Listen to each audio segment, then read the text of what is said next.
Arkadaşlar ateşimiz yanarken biz de tavuğu hazırlayalım. Tavuğu önceden yıkamıştım. Şurasını kesip atmamızı söylüyorlar. Atacağız. Şöyle bir karışım var. 2 kaşık yoğurt, 1 kaşık salça, yeterince yağ ve yeterince de işte biber gibi baharatlar var. Bunu şimdi böyle süreceğim.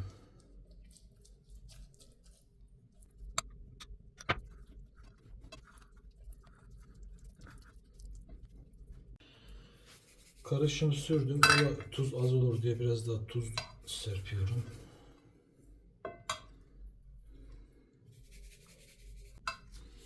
Şimdi şişi geçireceğiz.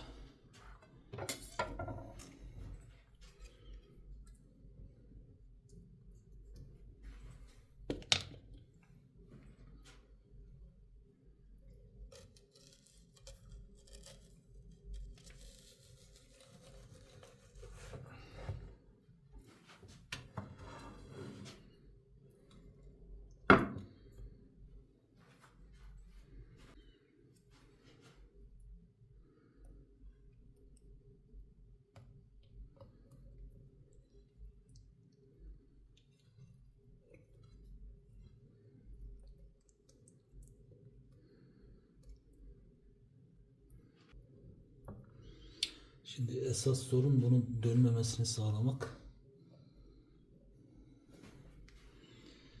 Bizim şişimizde şöyle delikler var. Bakın şurada görünüyor. Şimdi üstten indirdiğim şişi oraya denk getirmeye çalışacağım. Şuradan çekim yapabilirsek.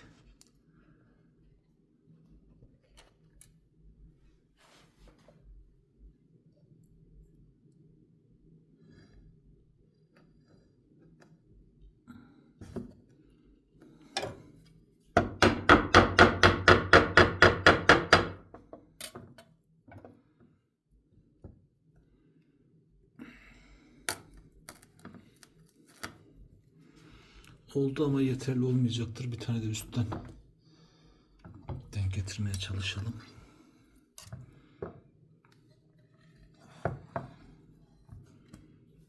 Şurada bir tane var. Arkada da muhtemelen vardır ama.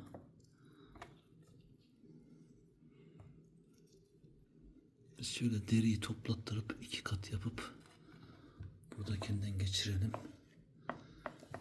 Arkadan da deriye geçsin.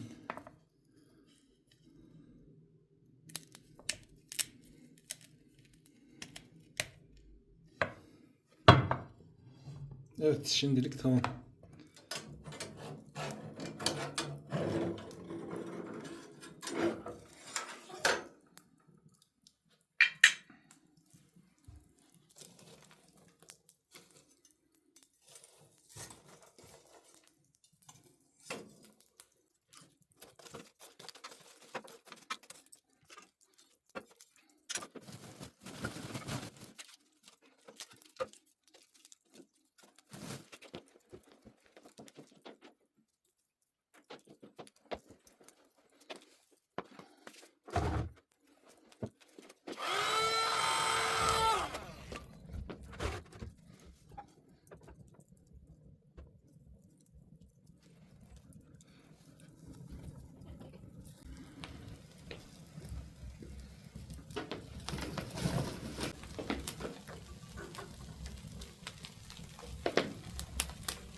Tavuğumuz 20 dakikadır pişiyor.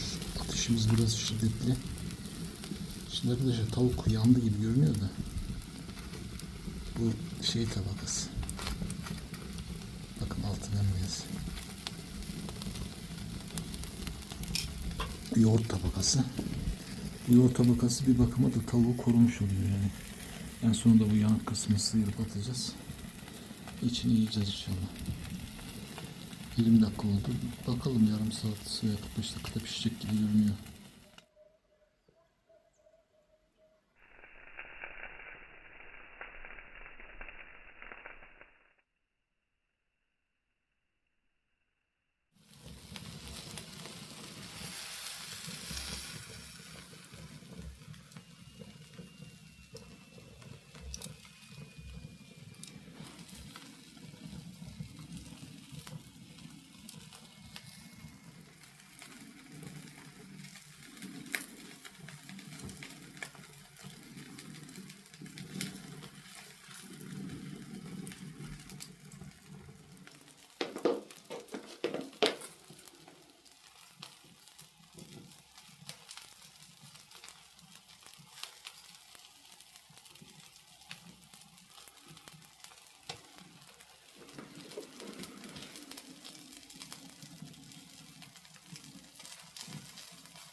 Şimdi arkadaşlar ben bu kanatları kesmek istiyorum.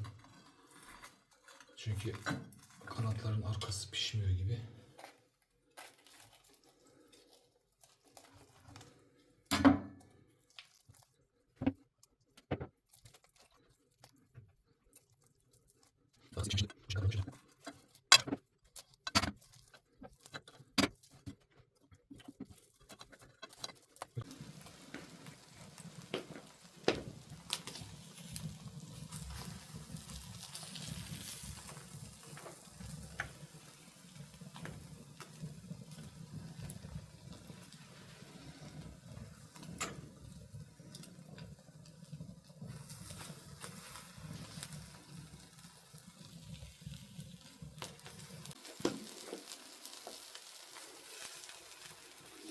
Arkadaşlar butları da ayırdım.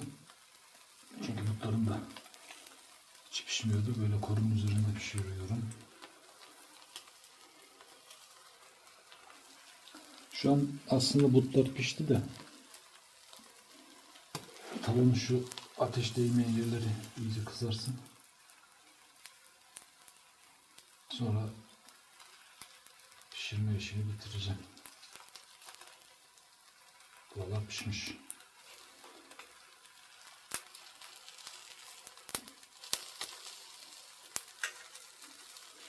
İlk defa böyle bir şey yaptım. Yani şu an edindiğim tecrübeyle şöyle kolları ayarlayacaksınız. Güçlü bir kor. Hiç ateş olmayacak. 45 dakikada çok güzel pişer. Biz biraz ateşi coşkulu yaptık. Ama güzel oldu ya. Bu dediğim gibi üzerindeki siyah kısım zaten soyulup atılınca içi lezzetli.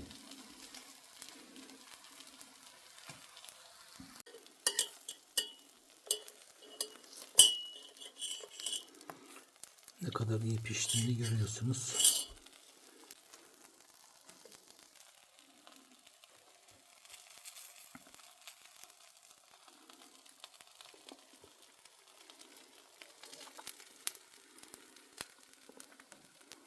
Biraz tuzu az.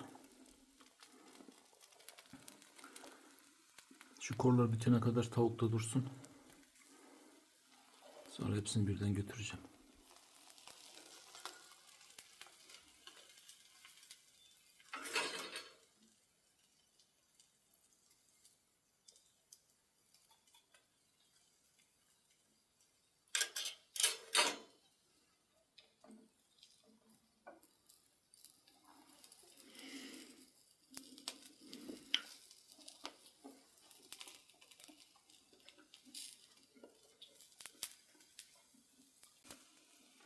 Arkadaşlar tamamdır. Yapanlara afiyet olsun. Yapmayanlar da hakkını helal etsin. Tavuğumuz pişti. Birazdan buna koyacağım. Etrafı toparlayıp gideceğim.